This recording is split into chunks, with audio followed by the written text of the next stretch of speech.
મિત્રો, આ મારી સાથે બનેલી એક સત્ય ઘટના છે, જેને અંત સુધી જરૂર સાંભળજો. મારા નોકરનું રહસ્ય જાણીને તમારા પણ રૂવાણા ઊભા થઈ જશે. મારું નામ મીના છે. હું દેખવામાં ખૂબ જ સુંદર હતી. મારા લગ્ન મહેશ સાથે થોડા વર્ષ પહેલાં થયા હતા. મારા પતિ ખૂબ જ સારા હતા. તેઓ મારી દરેક વાત માનતા હતા. એકવાર મારા પતિ એક 15 વર્ષના છોકરાને ઘરે લઈ આવ્યા. તેમણે કહ્યું કે આ છોકરો નિર્ધાર અને અનાથ પણ છે. તે આપણા ઘરમાં નોકરી કરશે અને આપને તેને પૈસા પણ નહીં આપવા પડે. મારા પતિ ખૂબ જ વધારે કંજૂસ હતા. તે હંમેશા મફતની શોધમાં રહેતા હતા. તે છોકરો દેખાવમાં ખૂબ જ સુંદર હતો. મેં મારા પતિને પૂછ્યું કે આ છોકરો ક્યાંથી મળી ગયો તમને? તો તેને કહ્યું કે મારા મિત્રના ઘરમાં થોડા મહિના તેને કામ કર્યું છે, પરંતુ હવે તો તે દુબઈ જઈ રહ્યો છે. તેથી તેણે આ નોકરને મને આપી દીધું. તેણે કહ્યું કે આ ફક્ત 2 ટાઈમની રોટલી જ ખાશે અને જે કામ કહેશો તે કરી દેશે. મેં કહ્યું, મહેશ, આપના ઘરમાં પહેલેથી જ 2 જ રૂમ છે, જેમાંથી એકને મેં ડ્રોઈંગ રૂમ બનાવી રાખ્યો છે અને એક આપણો રૂમ છે. તો આ છોકરો રહેશે ક્યાં? મારા આ સવાલ પર તેમને કહેવા લાગ્યા કે ચિંતા કરવાની કોઈ જરૂર નથી. બસ આંગણામાં એક ખાટલો અને આપી દે છે. આ ઢાળીને ચૂપચાપ સૂઈ જશે. મેં કહ્યું, ચલો ઠીક છે. તે છોકરો એકદમ શાંત હતો. આખરે બીજા દિવસથી સવારે જ મેં તેને રસોડાના કામમાં લગાવી દીધું. તે ચૂપચાપ ઘણા બધા કામો કરતો રહ્યો. પોતે જ આખા ઘરની સફાઈ પણ કરી દેતો. મેં તેને નાસ્તો બનાવીને આપ્યો તો તે પણ ચૂપચાપ ખામોશીથી ખાઈ લીધો. મેં કહ્યું, શું તું બોલતો નથી? તો તેને કહ્યું કે હું તમારી સાથે શું વાત કરી શકું માલકીન? મેં કહ્યું કે તારા પરિવારમાંથી કોઈ પણ નથી? તો તેને કહ્યું કે મને ખબર નથી. મેં જ્યારે મારી આંખ ખોલી ત્યારે હું એક અનાથ આશ્રમમાં હતો. જ્યારે હું 5 વર્ષનો થયો ત્યારે એક વ્યક્તિ મને અનાથ આશ્રમમાંથી એમ કહીને લઈ ગયો કે તેના ઘરમાં સંતાન નથી અને તેને એક બાળકનો ઉછેર કરવો છે. તે કહેવા લાગ્યો કે હું તેને એક સારી સ્કૂલમાં એડમિશન અપાવી દઈશ અને આ બાળકને સારું શિક્ષણ અપાવીશ. પરંતુ 5 વર્ષની ઉંમરે જ તેને મને ઘરના કામોમાં લગાવી દીધો. નાની મોટી વસ્તુઓ લાવી, વાસણો ધોવા, મહેમાનોની સામે ખાવાનું પીરસવું, બાકીની આવી જિંદગી વિતાવવા લાગ્યો હતો. જ્યારે તે વૃદ્ધ માણસનું અવસાન થયું તો તેની પત્નીએ મને ઘરની બહાર કાઢી મૂક્યો. પછી બીજા દિવસથી મેં નોકરનું કામ કરવાનું શરૂ કરી દીધું. પરંતુ જેને પણ રાખ્યો તેને મને માત્ર 2 ટાઈમની રોટલી માટે જ રાખ્યું. એનાથી વધારે કોઈએ કંઈ આપ્યું નહીં. 2 રોટલીના બદલામાં હું ઘરનું બધું જ કામ કરું છું. આ સાંભળીને મને બહુ દુઃખ થયું હતું. બિચારાની કેવી જિંદગી હતી. મેં તેના માટે માથા પર હાથ ફેલાવીને કહ્યું કે તું ચિંતા ના કર, હું તને થોડા ઘણા પૈસા પણ આપીશ. હકીકતમાં મારા પતિનો પણ એટલો વધારે પગાર નથી. તેને કહ્યું કે ના માલકીન, રહેવા દો. તમે મને 2 ટાઈમની રોટલી આપી રહ્યા છો, એ જ મારા માટે પૂરતું છે. મારું ક્યાંક કોઈ કુટુંબ છે જેની મારે ચિંતા કરવાની છે કે તેને મારે પૈસા આપવાના છે. મારા હૃદયમાં એ છોકરા પ્રત્યે સહાનુભૂતિ ઉત્પન્ન થવા લાગી હતી, પણ હું નહોતી જાણતી કે આ સહાનુભૂતિ મને બહુ મોંઘી પડશે. મારા પતિના કામનું શેડ્યુલ એવું હતું કે તેમને ઘણા દિવસો સુધી બીજા શહેરમાં રહેવું પડતું હતું. જે કંપનીમાં તેઓ કામ કરતા હતા તે કંપનીનો બોસ મારા પતિને મહિનામાં એકવાર બીજા શહેરમાં પણ ઓર્ડર આપવા માટે મોકલતો હતો. મારા પતિ જ્યારે પણ બીજા શહેરમાં જતા ત્યારે 3 થી 4 દિવસ પછી જ પાછા આવતા હતા. એ દિવસોમાં હું ઘરમાં એકલી જ રહેતી હતી. મારા લગ્નને 6 વર્ષ વીતી ગયા હતા, પરંતુ મને હજુ સુધી કોઈ સંતાન ન હતું. મેં વિચાર્યું કે જો હું કોઈ અનાથ બાળક સાથે સારું વર્તન કરીશ તો માંગ બની શકીશ. મારી આ વાત ઉપરવાળાને પસંદ આવી જાય અને તે મને કોઈ સંતાન આપી દે. હું કદાચ આજ ભૂલ કરી બેઠી. મારા પતિ થોડા દિવસો સુધી પોતાના કામ માટે બીજા શહેરમાં ગયા હતા. ઘરમાં હું હતી અને તે 15 વર્ષનો નોકર હતો. મેં તો પહેલી બહાર તેની નિખાલસતા જોઈ હતી. હું રસોડામાં લોટ બાંધી રહી હતી અને તે એ જ ક્ષણે રસોડામાં આવી ગયો. હું રસોડામાં દુપટ્ટા વગર જ કામ કરતી હતી, પરંતુ હું નહોતી જાણતી કે 15 વર્ષના છોકરાની આંખોમાં આવી નિખાલસતા હોઈ શકે છે. હું દુપટ્ટા વગર લોટ બાંધી રહી હતી કે તે સિંકમાં પડેલા વાસણો ધોવાના બહાને તે સિંક પાસે ઊભો રહી ગયો. હું પણ સિંકની એકદમ બાજુમાં જ પોતાના વિચારોમાં ખોવાયેલી હતી. તે સમયે અચાનક મને મારા અસ્તિત્વ પર કોઈની નજર પડી રહી હોય તેવું મહેસૂસ થયું. મને લાગી રહ્યું હતું કે જાણે કોઈની તીક્ષ્ણ નજર મારા અસ્તિત્વને કરવતની જેમ કાપી રહી છે. મેં ઝડપથી પાછળ ફરીને જોયું તો તે 15 વર્ષનો નોકર મારી સામે જોઈ રહ્યો હતો. તે ક્યારેક મારા ચહેરા તરફ જોતો તો ક્યારેક મારા શરીર તરફ. તે આ જ રીતે ત્રાસી નજરે વાસણો ધોવા લાગ્યો. પહેલા તો હું ગભરાઈ ગઈ હતી. તરત જ મેં રસોડાના દરવાજા પર લટકાવેલો પોતાનો દુપટ્ટો લીધો અને પોતાની ઉપર નાખી દીધો. મેં લોટ લગભગ બાંધી દીધો હતો. મેં તેને એક ડબ્બામાં નાખ્યો અને ફ્રીજમાં મૂકી દીધો અને તરત જ રસોડામાંથી નીકળીને પોતાના રૂમમાં આવી ગઈ. હું મારા પલંગ પર બેસીને એ વિચારવા લાગી કે આખરે આ 15 વર્ષના છોકરો મારી સામે આમ કેમ જોઈ રહ્યો હતો. પરંતુ પછી મેં વિચાર્યું કે કદાચ આ મારો વહેમ હશે. તે આટલો સારો છોકરો મારી સામે શા માટે ખરાબ નજરે જોવે? ઈશ્વરે સ્ત્રીના સ્વભાવમાં એવી વાત સામેલ રાખી છે કે તે તેના તરફ પડેલી દરેક ખરાબ નજરને મહેસૂસ કરી શકે છે. મેં પણ એવું જ મહેસૂસ કર્યું હતું, પરંતુ એક 15 વર્ષનો છોકરો સમજીને મેં આ વાતને નજરઅંદાજ કરી દીધી. હું નહોતી એ સમજતી કે આ ઉંમરનો બાળક આટલું કૃત્ય પણ કરી શકે છે.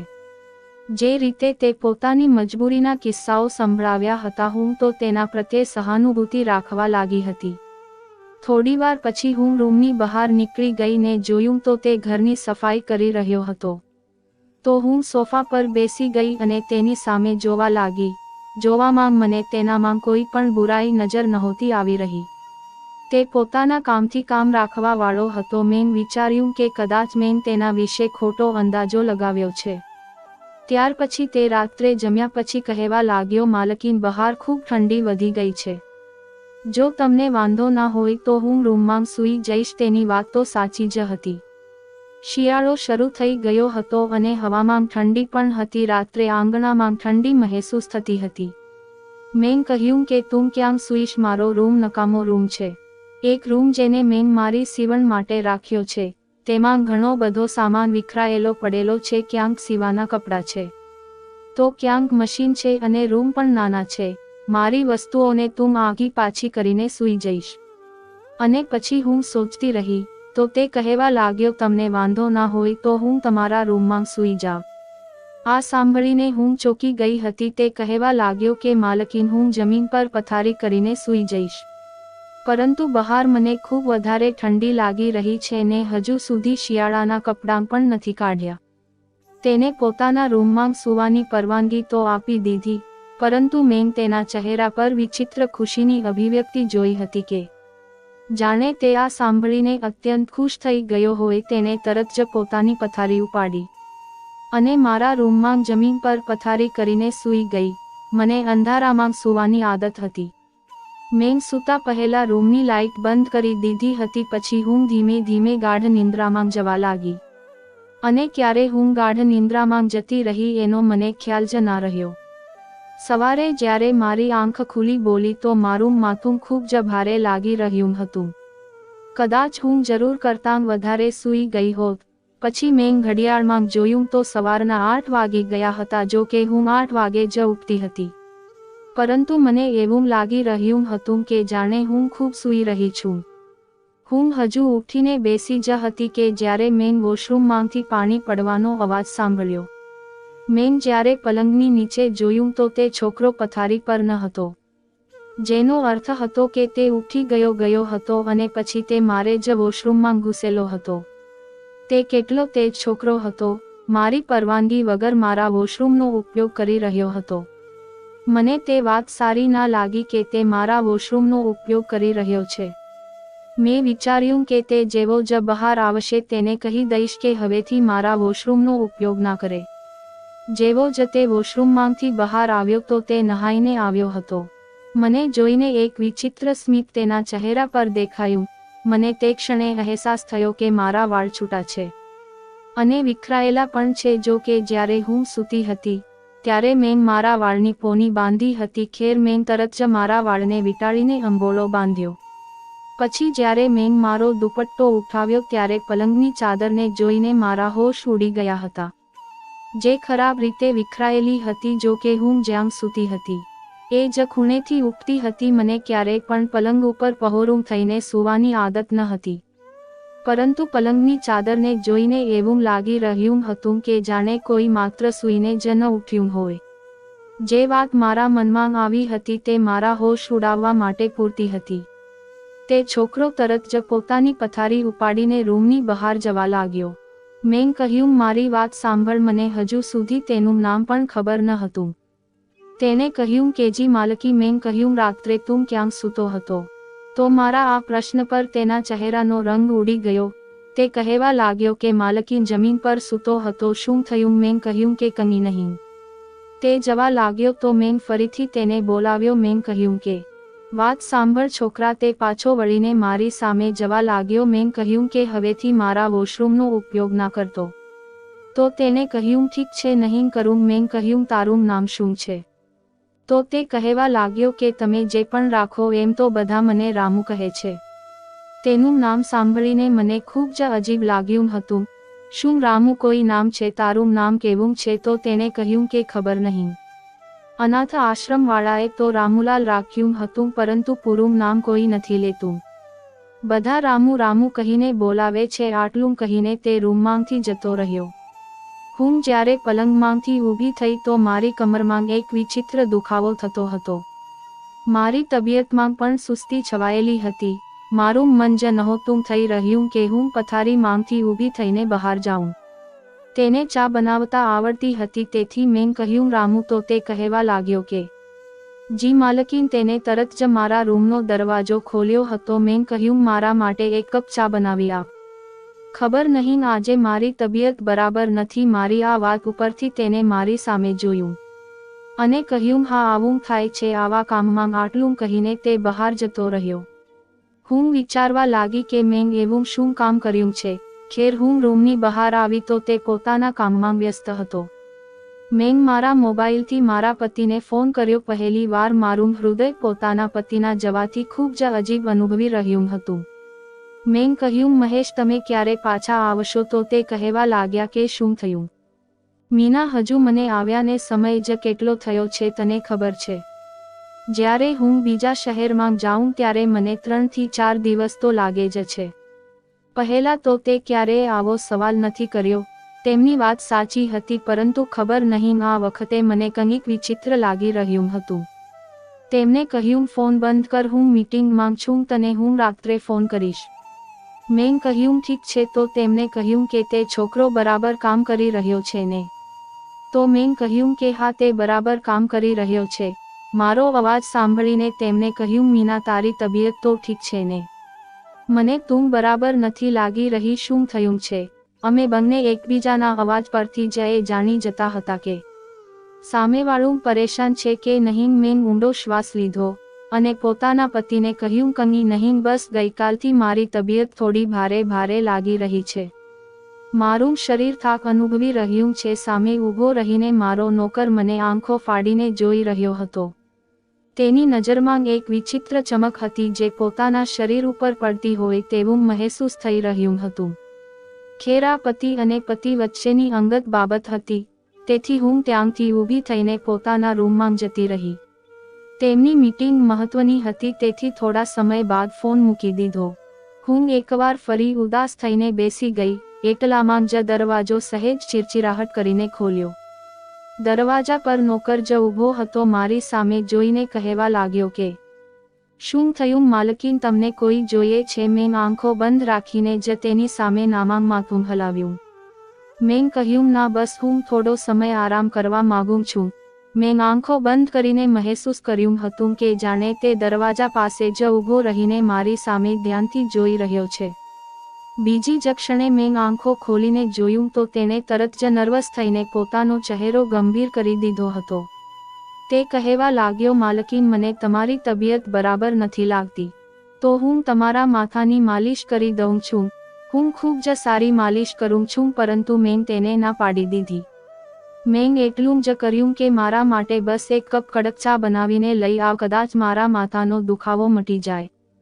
તે માથું હલાવીને ત્યાંથી ચાલ્યો ગયો. થોડીવાર પછી તે ચા લઈને આવી ગયો. ચા પીવામાં મને ખૂબ કડવી લાગી રહી હતી. તેણે ચા પત્તી થોડી વધારે પડતી નાખી દીધી હતી. ખેર હું ચા પીતાની સાથે સાથે જ હળવાશ અનુભવવા લાગી. તેથી હું ખૂબ જ ઝડપથી ગાઢ નિંદ્રામાં સૂઈ ગઈ હતી. મને એ વાતની કોઈ પરવાહ ન હતી કે ઘર આજ ખુલ્લું પડેલું છે. કોઈ આવી ગયું તો કારણ કે મને આ નોકર પર પૂરો વિશ્વાસ હતો. એમ પણ તેણે મારી હાજરીમાં આખા ઘરને ખૂબ જ સારી રીતે સંભાળી લીધું હતું. હું તે વખતે સૂતી હતી ત્યારે રાતના 9 વાગી રહ્યા હતા. જ્યારે મારી આંખ ખુલી ત્યારે રૂમ હળવા પ્રકાશમાં ડૂબેલો હતો. હું જ્યારે ઉઠી ત્યારે ઘડિયાળમાં સમય જોઈને ચોંકી ગઈ હતી. ધૂપને કારણે તમારી હાલત એમ પણ ખરાબ થઈ રહી હતી. એક કપ ચા સિવાય પીધું જ શું હતું. હું ઊભી થઈને બહાર આવી તો નોકર મને જોઈને તરત જ મારી તરફ આવ્યો. તે કહેવા લાગ્યો કે માલકીન, તમારી તબિયત સારી થઈ હોય તો તમારા માટે ખાવાનું લાવું. તે તો જાણે મારી રાહ જોઈ રહ્યો હતો. કહેવા લાગી કે તેમ મને જગાડી કેમ નહીં, કેવી રીતે સૂઈ રહી. મારી આ વાત ઉપર તે હળવું હસ્યો અને મને ધ્યાનથી જોયા પછી કહેવા લાગ્યો, તમે સૂતેલા એટલા સારા લાગી રહ્યા હતા કે તમને જગાડવા મને યોગ્ય ના લાગ્યું. તેની વાત સાંભળીને મેં ચોંકીને તેની સામે જોયું અને મેં કહ્યું, શું મતલબ છે તારો? તો તે કહેવા લાગ્યો, અરે માલકીન, તમે એટલા આનંદથી અને શાંતિથી સૂઈ રહ્યા હતા. માત્ર હું એક નોકર છું. હું કોણ છું? તમારી ઊંઘમાં ખલેલ પહોંચાડનાર. એમ પણ ઘરના તમામ કામ તો મેં પહેલેથી જ પૂરા કરી દીધા હતા. અને કામ જાણે કેટલા હતા જે તમારા ઉઠ્યા પછી કરવાના હતા. તેથી મેં વિચાર્યું કે તમે સૂઈ રહ્યા છો તો હું તમારા માટે ખાવાનું બનાવી દઉં. તેના હાથમાં જાદુ હતું. તેણે બનાવેલું ખાવાનું ખૂબ જ સ્વાદિષ્ટ હતું. તે દિવસે મેં પેટ ભરીને ખાવાનું ખાધું. તે પણ દૂર ઊભો રહીને મને જોઈ રહ્યો હતો. પરંતુ મેં તેને પણ સામે ખુરશી પર બેસવાનું કહ્યું. તે જ સમયે ફરીથી મારા પતિનો પણ ફોન આવી ગયો અને હું રૂમમાં વાત કરવા લાગી. 2 કલાકથી સતત હું મારા પતિ સાથે વાત કરી રહી હતી અને તે દરમિયાન રૂમ બંધ હતો.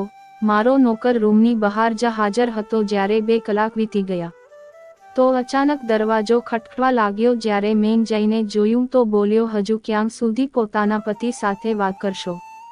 માલકીન, મને ઊંઘ આવી રહી છે. તે એટલા મોટા અવાજમાં બોલી રહ્યો હતો કે અવાજ ચોક્કસ મારા પતિએ પણ સાંભળી લીધું હતું. અચાનક સામેની બાજુમાં ખામોશી છવાઈ ગઈ હતી. મારા પતિ આશ્ચર્ય સાથે કહેવા લાગ્યા, નોકર ક્યાં સૂવાની વાત કરી રહ્યો છે? અરે હું શું જવાબ આપતી તરત જ કહેવા લાગી કે ખબર નહીં, બહાર ઠંડી હોય છે ને. છેલ્લા 2 થી 3 દિવસથી ઠંડી પણ ઘણી વધી ગઈ છે. તેથી હવે નોકર ઘરની અંદર જ સૂવે છે.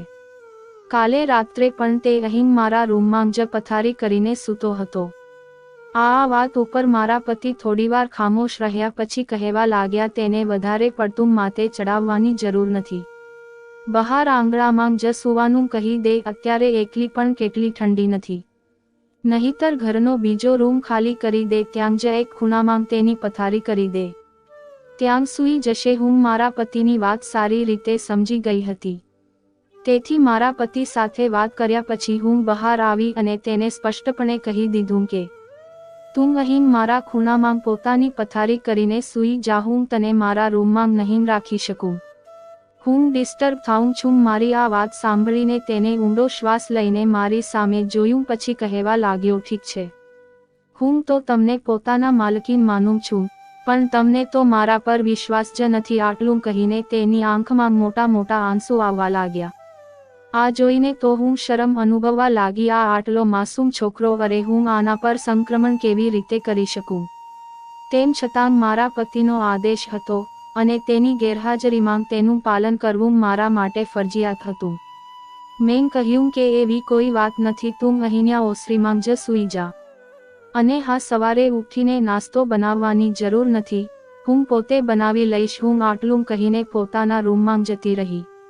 નવાઈની વાત તો એ હતી કે આટલું ઊંઘ્યા પછી પણ જ્યારે હું મારા પલંગ પર લાઇટ ઓન કરીને એક વાર્તાની પુસ્તક વાંચવા માટે બેઠી તો એકવાર ફરી ઊંઘ મને પોતાની તરફ ખેંચવા લાગી. હું ત્યાં બેઠા બેઠા જ સૂઈ ગઈ હતી. રાતનો ના જાણે કયો પોર હતો. જ્યારે મારી આંખ ખુલી હતી હું તો એવું જ સમજી રહી હતી કે મારા પતિ મારી પાસે હાજર છે, પરંતુ જ્યારે મેં આંખો ખોલીને દ્રશ્ય જોયું તો મારા હોશ ઉડી ગયા હતા. બીજી જ ક્ષણે મારો હોશ ઠેકાણે આવી ગયો હતો. મારા પતિ તો ઘરે હાજર ન હતા અને જે દ્રશ્ય મેં જોયું તે જોઈને હું આશ્ચર્યચકિત થઈ ગઈ હતી, કારણ કે નોકર દબાયેલા પગલાં સાથે પોતાના શર્ટને ઉઠાવીને મારા રૂમમાંથી બહાર જઈ રહ્યો હતો. મને જેટલું આશ્ચર્ય થયું તેટલું ઓછું હતું તો જે હું સમજી તેનાથી મારા રૂવાણા ઊભા થઈ ગયા હતા. આખરે આ બધું શું હતું? મને તો ક્ષણભરમાં એ નોકરની ડર લાગવા લાગ્યો હતો. મારું શરીર એકવાર ફરી પીડાથી તૂટી રહ્યું હતું. હું જે કંઈ પણ મહેસૂસ કરી રહી હતી તે બિલકુલ સારું ન હતું. હું તરત જ બાથરૂમમાં જતી રહી. એક ભયની લહેર મારા શરીર પર હાવી થઈ ગઈ હતી. તે સ્પષ્ટ હતું કે 15 વર્ષના નોકરે મારી સાથે ખરાબ કામ કર્યું છે. મેં મારા રૂમને અંદરથી બંધ કરી દીધું. એ પછી તો મને જરાય ઊંઘ ના આવી. 15 વર્ષનો નોકર આ બધું કેવી રીતે કરી શકે? એને હું કેવી રીતે આ બધું થવા દઉં? મને ભાન કેમ ના આવ્યું? એ વિચારીને હું પાગલ થઈ રહી હતી. બીજા દિવસે સવાર પડી ત્યારે તે નોકર હજુ પણ ઓસરીમાં સૂઈ રહ્યો હતો. જ્યારે હું રૂમમાંથી બહાર નીકળી ત્યારે તે મને વિચિત્ર નજરે ધ્યાનથી જોવા લાગ્યો. હું વગર સબૂતે તેના પર આરોપ પણ લગાવવા નહોતી માંગતી, પરંતુ હું તેને સંપૂર્ણપણે નજરઅંદાજ કરીને પોતાના ઘરના તમામ કામ જાતે જ કરવા લાગી હતી. તે દરમિયાન મેં નોંધ્યું હતું કે તે છોકરો ઉંમરમાં જ નાનો છે. જ્યારે અનુભવ અને નજરોથી તો કોઈ ભૂખ્યો ભેળીયો જ લાગી રહ્યું હતું. આજે જ્યારે હું પોતાના રૂમમાં સૂવા માટે ગઈ તો મેં તે છોકરાને પોતાના રૂમમાં પ્રવેશવા પણ નહોતો દીધો. કદાચ તે મને કોઈ બેહોશીની દવા આપી રહ્યો હતો, જેના કારણે મને હોશ ન હતો રહેતો. તે દિવસે હું સંપૂર્ણપણે સાવધાન હતો. થોડીવાર પછી નોકર રૂમમાં આવ્યો અને મને જોઈને કહેવા લાગ્યો કે માલકીન, લાવો તમારું એર ફ્રેશનર આપો, હું તેને રૂમમાં છાંટી દઉં છું. પણ ઘડીક વિચારીને મેં તેને ના પાડી દીધી અને કહ્યું કે હું પોતે છાંટી દઈશ. તું રહેવા દે. તે કંઈક વિચારીને ત્યાંથી ચાલ્યો ગયો હતો. પણ એ રાત્રે મેં એર ફ્રેશનર પણ નહોતું લગાવ્યું. મારી આદત હતી કે રૂમમાં એર ફ્રેશનર છાંટીને જ હું સૂતી હતી. સહયોગથી આજે રાત્રે મારા પતિ પણ આવવાના હતા.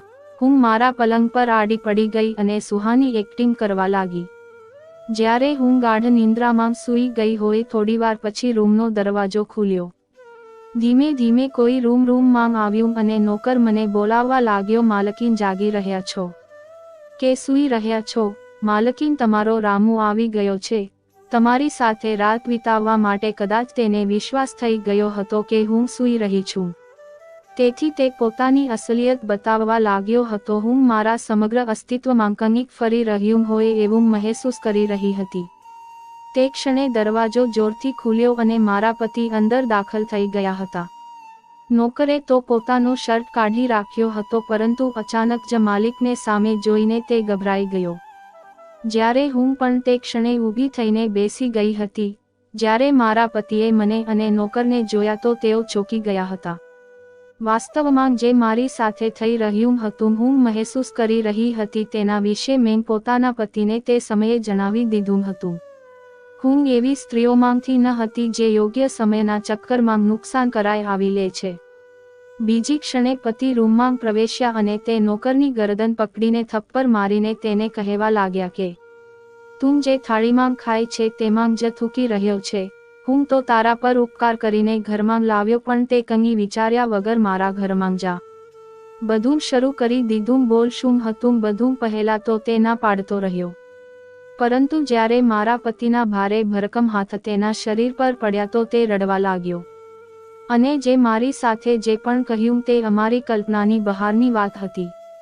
તેણે કહ્યું કે અનાથ આશ્રમમાંથી જે વ્યક્તિ મને પોતાની સાથે લઈને ગયો, તેને મને પોતાના ઘરનો નોકર તો બનાવ્યો જ હતો, પરંતુ તેની સાથે તે મારી સાથે ખરાબ કામ પણ કરતો હતો. હું માત્ર 8 વર્ષનો હતો જ્યારે તેને પ્રથમ વખત મારા શરીરને અયોગ્ય રીતે સ્પર્શ કરવાનું શરૂ કર્યું હતું. તે મારી લાગણીઓ સાથે રમતો હતો, મારી પાસે ખરાબ કામો કરાવતા હતો. હું તો તેનો નોકર હતો અને તે મને નવાબ સમજીને તવાબ ગંદા કામ કરાવતો હતો.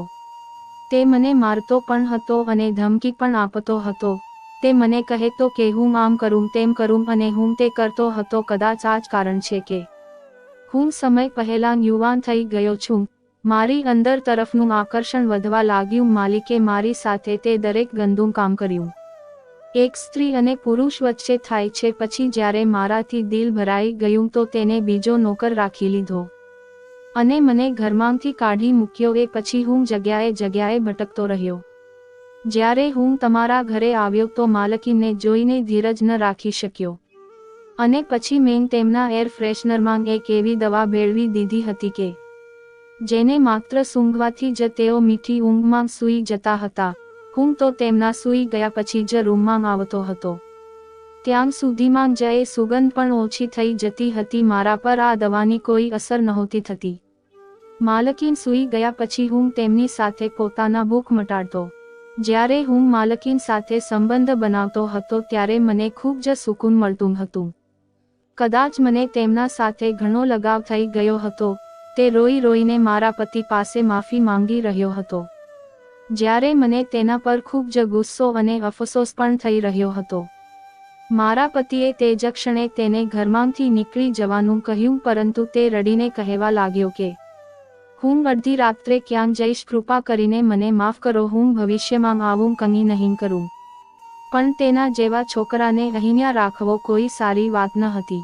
તે બાળકને બગાડવામાં અને આટલે સુધી પહોંચાડવામાં સૌથી પહેલો હાથ તેના માલિકનો જ હતો, જે તેના અનાથ આશ્રમમાંથી લઈને આવ્યો હતો. જો અનાથ આશ્રમવાળાએ જોયું હોત કે આ બાળક જે હાથમાં ગયો છે ત્યાં સલામત છે કે નહીં, જો થોડી તપાસ કરી લીધી હોત તો આજે આ છોકરો આવો ના હોત. આખી રાત મારા પતિએ તેને બહાર ગેટ પાસે જ બેસાડી રાખ્યો હતો અને બીજે દિવસે સવારે પોતે જ તેને પોલીસને હવાલે કરી દીધો હતો. પોલીસને પણ આ સમગ્ર મામલા વિશે જાણ કરી દેવામાં આવી હતી. તેને બાળકોની જેલમાં રાખવામાં આવ્યો હતો. કોશિશ એ કરવામાં આવી રહી હતી કે તેની શારીરિક તાલીમ અને સ્વાસ્થ્ય સુધારવામાં આવી શકે, જેથી તે ભવિષ્યમાં એક સારો વ્યક્તિ બની શકે. જો કે લાંબા સમય સુધી તો મેં પોતાની વાસ્તવિકતા જાણવાની કોશિશ જ ના કરી. મારા પતિ સિવાય અન્ય કોઈએ મારી સાથે કેટલી વખત શારીરિક સંબંધ બાંધ્યો હતો. મારા પતિ દુનિયાના શ્રેષ્ઠ પતિઓ માંગના સંબંધો બાંધ્યા હતા. મારા પતિ દુનિયાના શ્રેષ્ઠ પતિઓમાંના એક હતા. તેમણે મારો ખૂબ સપોર્ટ કર્યો હતો. આખરે અમારા બંને વચ્ચે પ્રેમ જ્યાં એટલો હતો હું જ શરમ અનુભવતી હતી. પરંતુ મારા પતિએ કહ્યું કે મારી ભૂલ છે, મારે તપાસ કરીને નોકરને લાવવો જોઈતો હતો. જો હું તેને લઈને આવ્યો હોત તો આ બધું પણ ના થયું હોત. ખેર, જે થયું તે થયું. હવે તે હું ધ્યાન રાખીશ અને આ વાતની જાણે કોઈને નહીં થવા દઉં. મિત્રો, આજનો વિડીયો તમને કેવો લાગ્યો તે કોમેન્ટમાં જરૂર જણાવજો અને જો વિડીયો ગમ્યો હોય તો તેને લાઈક અને અમારી ચેનલને સબસ્ક્રાઇબ કરવાનું ભૂલતા નહીં. ધન્યવાદ.